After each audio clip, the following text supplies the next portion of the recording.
Hey everybody, welcome back to the Between Paychecks Kitchen.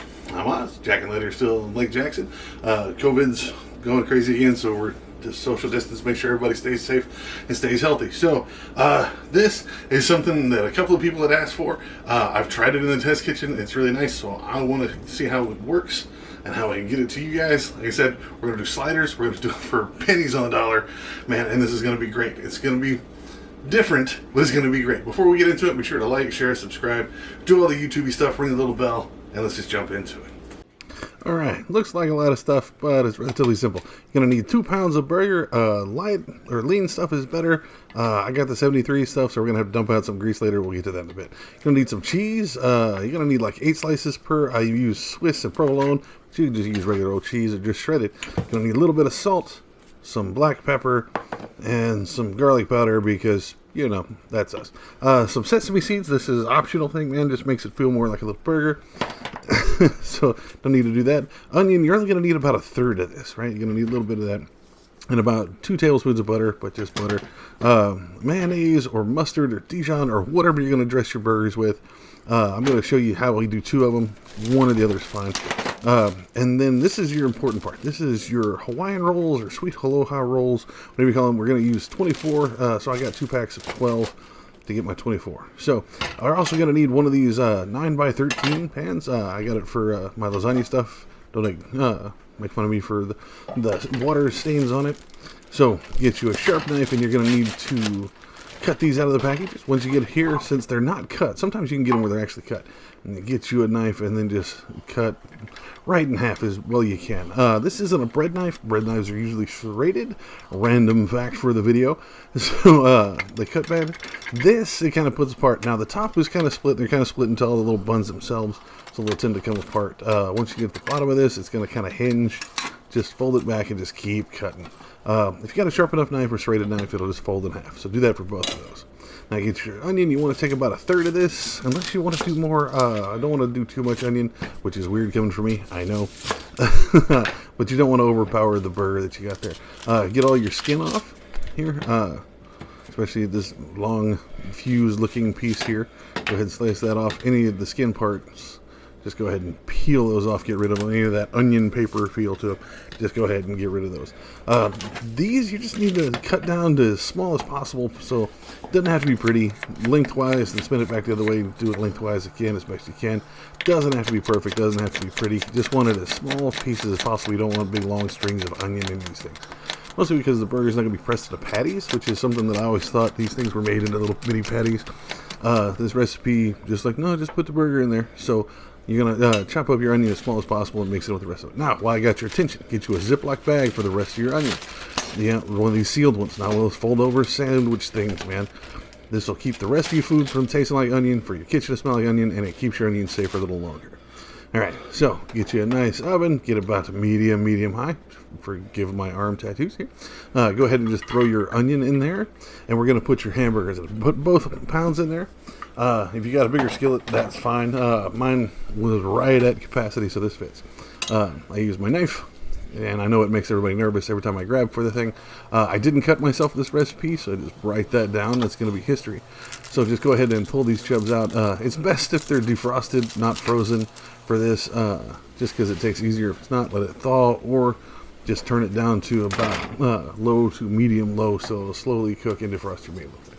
All right, as it's cooking, go ahead and break that up.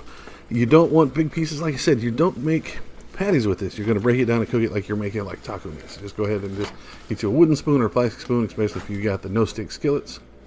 And while that's heating up, go ahead and get your 1 tablespoon. Now, it called for 1 tablespoon of salt. It started looking like a little too much salt, so I cut it to about 3/4 of a cup. Mostly just because I worry about the heart health and all that kind of stuff.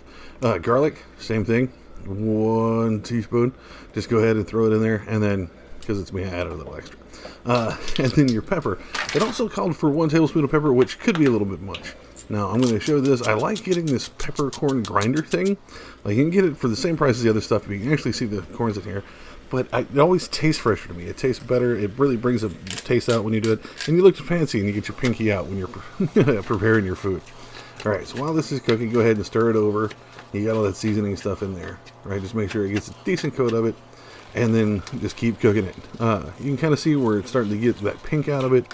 You want that brown out of it, so just keep cooking it, meat on the metal. And it takes about 8-10 minutes. Stir it pretty decently. Keep breaking it up. You'll start getting this brown color. You don't want a full brown. You don't want it fully done. This is about the color you want. Just about brown. You don't, because you're going to put it in the oven for a little while. Speaking of which, while you're doing that, go ahead and preheat your oven to 350. Okay, 350 degrees here in the States. I don't know what that would be anywhere else. Forgive my steam. So once this gets this color, go ahead and turn your heat off. Remove this from here. Okay. Now we got a little bit of prep work before we deal with that. Be careful of this damn thing; it'll burn you. So get your 9x13 and a little bit of butter. Okay. So 350. This is where I'm telling you. 350. Put it down there. Make sure it's nice and preheated. So get this. You can use a spray or you can get your butter. You want about 2 tablespoons. I'm going to tell you what it is, and just rub it all the way down. Right. I use right at 2 tablespoons. Give it a nice rub. Doesn't have to be perfect. Doesn't have to be every creak and crevice, but where he does it, it keeps it from sticking. Keeps it from like really burning and stuff like that. And the butter adds the flavor. Use that nice American butter. Shout out to my friends in England over there. And then take the rest of the butter, put it in a little dish, and then nuke it for about 20 seconds. 20 seconds, not 20 minutes. Go ahead and take the bottom of your buns here, and go ahead and pop those right in the bottom of your pan here. Try to fix them. Like, I'm not compulsive to the point where it bothered me, but I really wanted them to fit. This one got cut a little better, fit in there, but this is just the bottoms. Keep the tops different. Go ahead and take your cheese. Go ahead and cover the bottom of it. I did one in provolone, one in Swiss. And then when I did the tops of them, I flipped around. So if you put the cheese both on the bottom, between the bread and the meat, and then on top of the meat, it kind of seals in that meat flavor and keeps your buns from getting all soggy and stuff. Get you a bowl. You're going to get half of your burger. Only if you're doing more than one thing. If you're just doing one, just put it in one bowl and you're fine. But take it about half. Get you a proper spoon. Put it in a bowl. Don't mind what I dropped. Zool will take care of that. So you want about 1/8 of a cup of either the mayonnaise or the Dijon stuff. If you don't like mayo, don't use the mayo. If you don't like mustard, whatever. I've heard people can do this with like ketchup and stuff, make it almost like a sloppy Joe slider, but I don't trust it. Go ahead and take that mayonnaise and mix it in. I think this keeps it from getting in the bread and like running instead of like coating the bread and then putting the cheese in it. Get that nice and stirred up. Do the same thing with your mustard or Dijon. I did this one because it makes me sound fancy. Get it all nice and mixed up. Set that aside. Now, where's our bread and our cheese? Okay, so I took this is the mayonnaise stuff, and I'm just going to put it on one side over here, and then kind of spread it out, kind of flatten it down. Doesn't have to be perfect. Doesn't have to be pretty, but try to keep it where if somebody doesn't like mayo, they don't get the mayo stuff, right? Or the Dijon stuff. I can't tell which one's which. I can tell by the taste. So, your cheese, just go ahead and put these on top. I decided to go ahead and flip it over. So on these burgers, I got a slice of provolone on one side and a slice of Swiss on the other. Go ahead and put these on here. Right, nice and deep, and they'll be cut up when you're done. Now, take the top of your breads and put them right back on there. Try to line them up as best you can. Again, doesn't have to be perfect, but I know everybody I know will be trying to fit these guys like puzzles and write them down. So, get them, they'll nice and fit in there. Now, here's the trick. That butter that you put in there for 20 seconds is nice and melted. Go ahead and either brush or spoon it on the top. I don't have a brush here at the house. Jack has all the fancy cooking equipment for that. So, I show you that you can take a spoon. Just put a little bit on there, and then take your sesame street. Take your sesame seeds and just go ahead and sprinkle those on top. Just do them light. Again, completely optional. Just makes it look a little more professional, like little burgers. Put it in your oven. 15 minutes later, no cover, no aluminum. Just 15 minutes, and you're done. This is it, and this is going to be enough to feed me for a week. This could feed a family of 4. Easily, man. Just everybody gets their own little 2 or 3 of these things. They're great. It was right at our $10 limit because there was 2 things of burger and the cheese was up there. But the bread was relatively cheap. I actually found coupons for it at my local store. So this is great. This is something I can really urge you to try if you ever got them at the different restaurants and stuff, man. Get these and try them out. And there you have it, guys. Sliders for pennies on the dollar. This is tiny things. Like I used to love it. Go out and do different restaurants, and they started putting them out as appetizers and stuff. I love being able to do this at the house, man. You can do them as like a full-on meal, and you want to put them next to fries or something, or you can just do them by themselves, or you can put them as a side, or like if you want to do just finger foods for dinner, this is perfect. If you do it any kind of differently, you want to see us do it differently, put it down in the comments, let us know. Apologize for my loss of sleeves. Got a little splash on me earlier, so I just went ahead and changed it. on the sleeve. So now I don't want to show off my tattoos. No.